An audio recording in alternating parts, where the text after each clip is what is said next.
Alors ici dans Photoshop, au-dessus du calque de motif, on pourrait aller mettre quelque chose qui va transformer ça en noir et blanc seulement.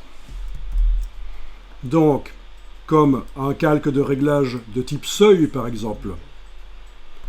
Donc le calque de motif est activé. Calque de réglage de type seuil, voilà. C'est tout en bas, presque.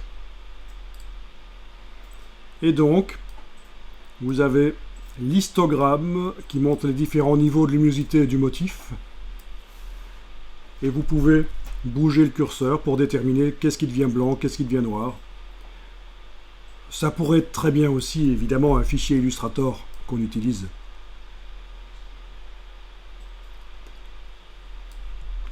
Bien. Voilà ce qu'on obtient si on zoome.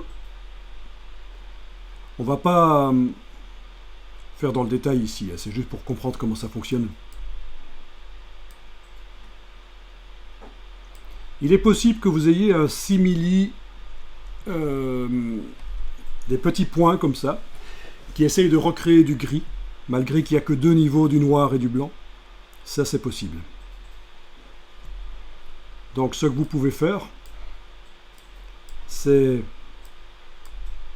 mettre un flou sur le motif. Un flou sur le motif. Alors, testons ça. On active le calque du motif. Si on va dans Filtre, Flou gaussien, ben oui, il le dit. Je me doutais bien qu'il fallait convertir le calque en objet dynamique.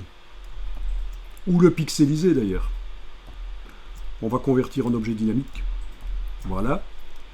Donc le flou gaussien qui est arrivé ici, 48,7, il y va fort quand même. Non, c'est juste pour enlever un peu du détail.